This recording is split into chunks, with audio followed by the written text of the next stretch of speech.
An entrepreneurial culture thrives when it is easy to try lots of new ideas.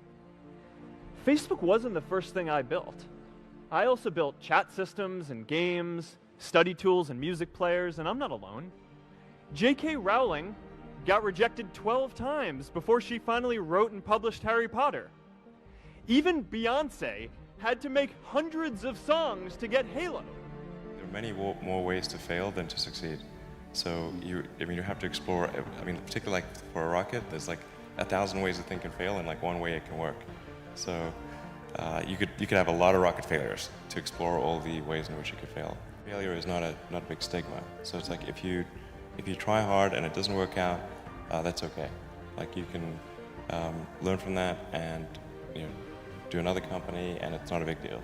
Even when you've got like a lot of really smart people working super hard to minimize the probability of failure, it's still there, and it's quite significant. I failed a key primary school test for 2 times, and I failed 3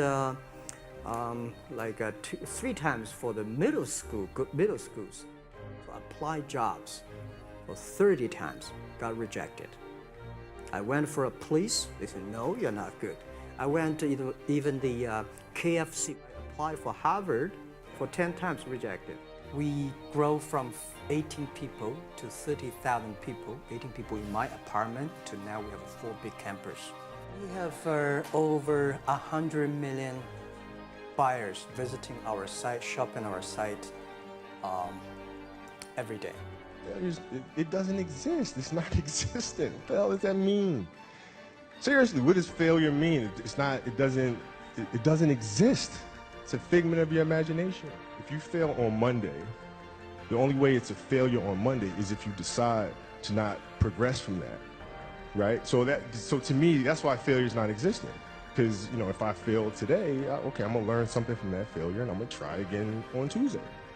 I've learned about people who know how to fail because I was in a failure business. If you're in real estate, it's a business of rejection, a lot of no's and very few yeses.